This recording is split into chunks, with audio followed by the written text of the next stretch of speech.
I am live. I am now at part 3 of Return to Elysium. It is the life of Joan Grant, Joan Marshall Grant, a life as Lucina.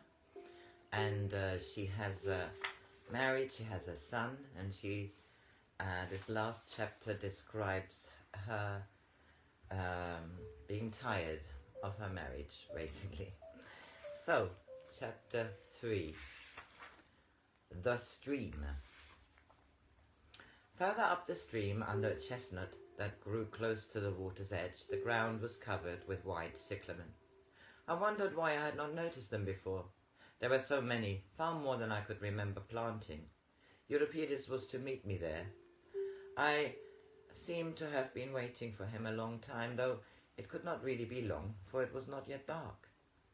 Euripides, where are you? I heard my voice echoing through the ilex grove towards the house.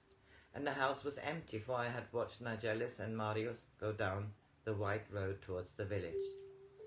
When they discovered I had left them, Excuse me. When they discovered I had left them, they would go on to Rome and be happy. Euripides was right. They would soon get used to being without me. There was no need to worry about them. Euripides, please hurry, or I shall be alone when it gets dark. A fawn walked unafraid from the shadow of the grove. I held out my hand. It came closer and let me stroke its head between the soft pointed ears. I took off my sandals and splashed across the stream. The fawn followed me until I reached the far bank, then turned and trotted back into the grove of dark trees. The water was pleasantly cool, and I washed the blood from a long scratch on my right knee.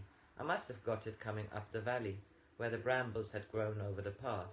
Or had I climbed by the waterfall and fallen on one of the sharp rocks? I could not remember, and I was too idle to bother about it. It was colder on this side of the stream, so I followed the steep bank until I found another place to cross. I could not find my way back to the cyclamen, though. I wanted to show them to Euripides. Euripides, please hurry, Euripides. We ought to leave here before dark. But it didn't really matter if we were late. It was very pleasant alone in the wood. And if I wanted him, I could go back to the house and shout to him from the garden.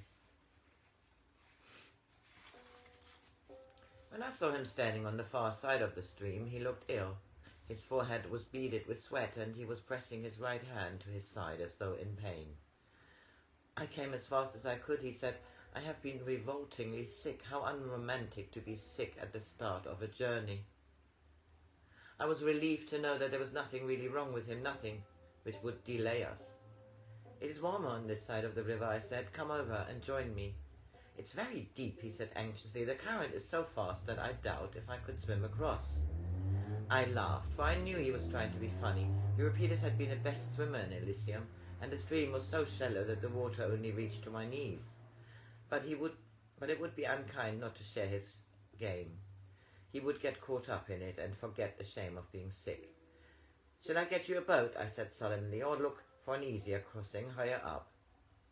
Did you cross by boat? He sounded anxious. No one could enter into a game so well as Euripides. I had a boat with scarlet oars and a violet sail. Then it turned into a cockleshell and I fell out and had to swim the rest of the way. I will make a boat for you. I picked up the husk of a chestnut and threw it across to him. Hold it and wish very hard, and then it will carry you across the stream. He clutched it in his hand and put a tentative foot into the water. That's right, I said, as though encouraging a child. 1 foot in front of the other, and remember your boat. I saw him take a deep breath and shut his eyes. Then he walked slowly through the water. It was shallower than I thought. It only covered his ankles, and I could see his feet clear against the white sand as he picked his way carefully between the rocks. He looked so funny that I heard myself laughing. I stretched out my arms to pull him up the bank and found he was shaking with cold. I picked up a cloak. I must have left it under a laurel bush and wrapped it around him. Do you still feel sick? I said anxiously. If you do, you had better be sick, and I'll hold your head. It's difficult to be comfortable sick standing up. I shall be all right in a minute, but don't talk about being sick. Don't ever remind me of it. I'm sorry, I meant to be helpful, and you seem so dizzy. What was it you ate? I drank it. It seemed the obvious thing to do, but don't talk about it. He sounded unnecessarily vehement. "Don't ever mention it again, do you understand? Are you warmer now? How lucky I brought a coat big enough for us both. We had better spend the night here. It's getting darker. Only dusk yet, but we shall find the road easier after dawn." He put his arms around me, and the cloak wrapped us both warm and secure, even if the night should turn cold. It was a blue cloak, the colour we wore before I went into exile, the same weave as the cloak I had when I ran away from Elysium. It even had the same small tear in the hem that Narcissus had mended for me with thread that did not quite match when we were poor in Rome. But it was much larger than the old one. It covered both of us. We should not have to be afraid of the cold on this journey. In the morning, Euripides rolled up the cloak and carried it on his shoulder. I thought I knew all the paths leading from the grove, but we found a new one. In places it was so steep that we had to climb over rocks, and then it wound through small meadows, gay with buttercups and scarlet anemones. There were also hyacinths with a warm, sleepy scent. "I should like some pomegranates," said Euripides. "I'm not really hungry, but I think it must be time we had something to eat." "Pomegranate and figs," I said firmly. "Do we need milk too? If so, we had better look for an accommodating goat. "Nothing to drink out of," said Euripides, "and I'm definitely not going to suckle by a goat." Be suckled by a goat. At the end of the meadow, we found that we must have been in an abandoned orchard. There was part of a wall still standing, supported by the serpent branches of an ancient fig tree. Purple figs, the kind I liked best. There was also a pomegranate tree with ripe fruit, and Euripides made a wreath for me of the scarlet flowers. We lay on the short, crisp turf in the genial warmth. I asked him whether he had a knife to cut the pomegranates. "No," he said. "I was almost sure I brought one with me, but I must have dropped it when I crossed the stream." "It doesn't matter," I said hastily. "I hate knives. We should either blunt it or cut ourselves." I think he was looking pale, and said without pausing to think, "You're not feeling sick again, are you?" He turned on me with a sudden intense anger.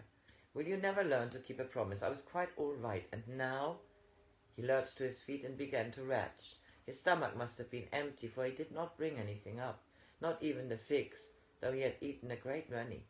When the spasm passed, he walked away, and I followed him in penitent silence. After we had gone through 2 small woods, I said, "I'm very sorry, Euripides. I won't do it again. Please forgive me." In answer, he took my hand, and the feel of his strong, square fingers was very reassuring. I knew he was not really ill, for we walked a long way without getting tired. We avoided towns, for I thought strangers might be hostile, and tried to make us turn back. Sometimes we called a greeting to people working in the fields, and once we found a child who had fallen and cut his head. He was running across a field, and blood was pouring down his forehead. Euripides carried him to a stream and washed the blood away. The child told us where he lived. It was a small farm beyond the stream. Euripides would not let me come with him, and he took the child home.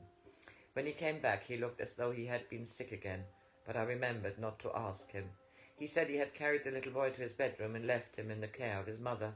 I asked whether the mother had been grateful, but he said she had been too concerned to notice who had brought her son back. But the boy knew, he said, and the boy was glad. He didn't think I had driven him back. He smiled as he said this, a gentle smile, as though he were remembering something he would never wish to forget. We did not ask anyone for food or shelter until we came to Claudia's villa. When we were sleepy, we wrapped ourselves in the cloak, and there was always fruit on the trees, even ripe almonds, though we saw the pink blossoms in clouds on the hillsides. Claudia's villa was crowded with people, though she seemed to have forgotten their names.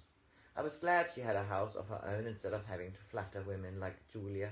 She smiled at us, the brittle smile of the conventional hostess, and told us to look after ourselves and to ask for anything we want. I was rather surprised she did not recognize us.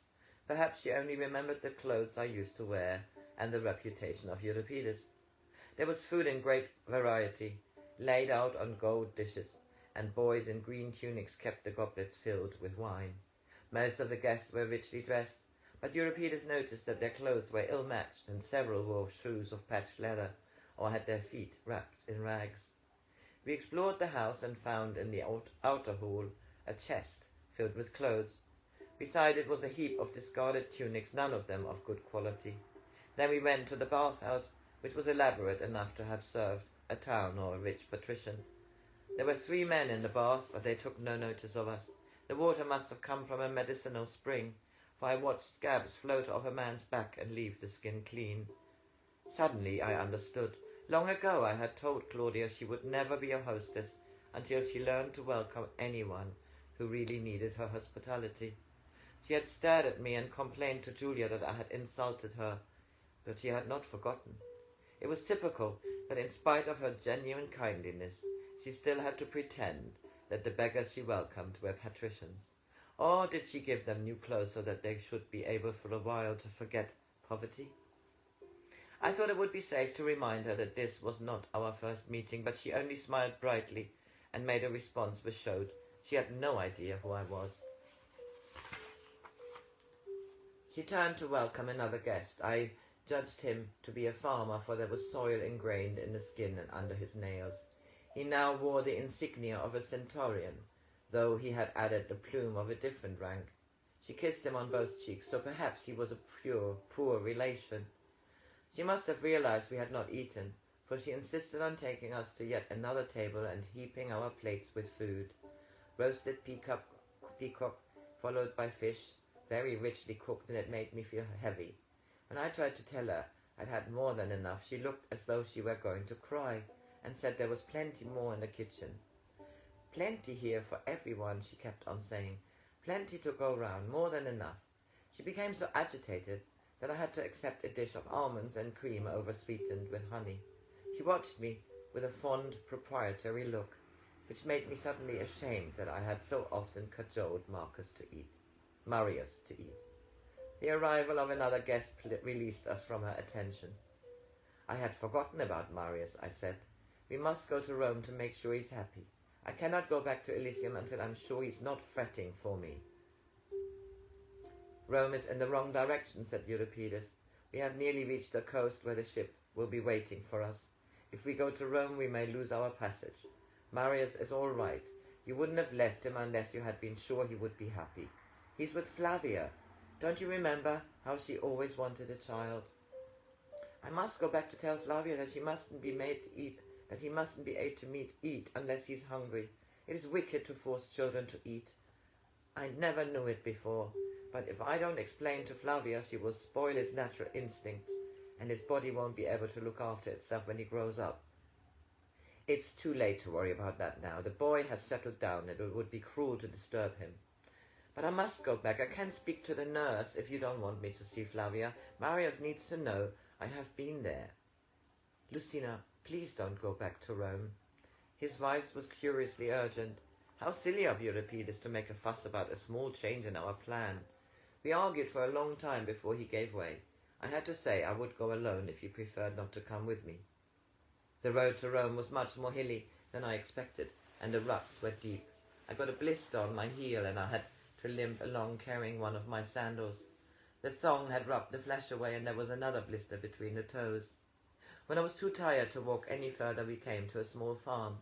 A woman was carrying water to a pair of white oxen. I knew I'd seen her somewhere before. She smiled and said she had always hoped to meet me again.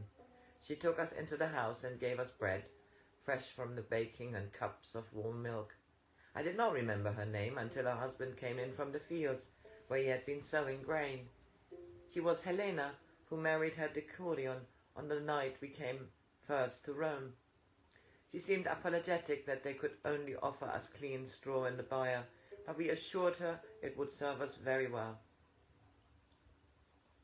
Aulus was a typical soldier. He must have retired, but he talked of his experiences in a small Galician town as though they had happened yesterday. Helena never showed she was bored by these reminiscences. She shared them with him as though they were her immediate concern, as though she would have to go back there with him tomorrow. Before they went to bed, she said she might have to go out very early, before we woke, and if we found the house empty, we must eat the bread she would leave for us on the table. We asked if there was anything we could do to help her, as we did not usually sleep late, but she said rather quickly that if we would wait till she came back, that was all she asked. Then they both said rather abruptly, I thought, that it was time for us to go to the byre. She went to make sure we had enough straw, then hurried away back through the courtyard to the house. As the door closed behind her, we saw the light go out in their window. In the morning, she said her husband had gone to look for a lost sheep, or it may have been a goat, I forgot. She offered to lend us her ox cart, which was going to Rome, with some sacks of grain she owed to her half-sister, who lived close to the city. We protested, but she said it would be a kindness to make the journey for her. She gave us careful instructions how to find the road. In any case, she added, the oxen knew the way so well that we could trust them to follow it. The oxen plodded with emphatic deliberation. They took no notice of our attempts to guide them, so after a while Euripides joined me among the sacks of grain. Helena had given us a flask of wine, which we drank because we liked the taste, though neither of us was thirsty. The oxen stopped in a narrow street. We climbed down from the cart. A woman ran out of a shop and kissed us both as though we were old friends. It was only when I saw the strings of sausages hanging from the roof beams that I recognized her. Cordelia, the beautiful Hatera, to whom I had given the daisies, the woman I had sent to follow her heart, to the intense disapproval of Solonius. She opened the door at the back of the shop, and I realized they must have moved to a new property. Instead of the small yard where I had once talked to her while she was washing her husband's clothes, there was a large garden which would have honored a famous villa. How glad I was to find them so prosperous. Had I known what their future held, I should have had no anxiety for them. I should have liked to gossip with her, but Euripides seemed determined not to leave us alone. Perhaps he thought I might be tempted to tell her I was running away again. What could it have mattered? For I knew I could trust her discretion. The gardeners must have had remarkable skill. Yellow roses, white lilies, tulips and hyacinths, carnations and mallows, lupins and salvia, grew in ordered profusion. Almond and pomegranate trees were in bloom, their branches lively with birds. The birds sing for us, she said. We never allowed lark's tongues to be sold in our shop. Before I could ask what she meant, Euripides interrupted to ask the name of a flower. He must have known it, for it was only a daisy. It was difficult to believe that Cordelia was older than I, but when her husband joined us, I realized that the light in her heart demanded an echo in her body. She moved more beautifully than a dancer, yet without any conscious effort. Euripides sat up talking with them after I went to bed. I think they tried to persuade him to go straight to the harbour, but I did not resent their interferences, for I knew the intention was kindly. Seeing them together made me sorry for Nigellus. I was determined to make sure that he was not grieving for me unduly. A proper regret was only seemly, but I wanted reassurance that he had not grown suddenly old. Euripides must have decided not to make any further difficulties, for he was cheerful in the morning and said that we could go to Rome in a double litter lent to us by Cordelia. That was chapter 1 of part 3.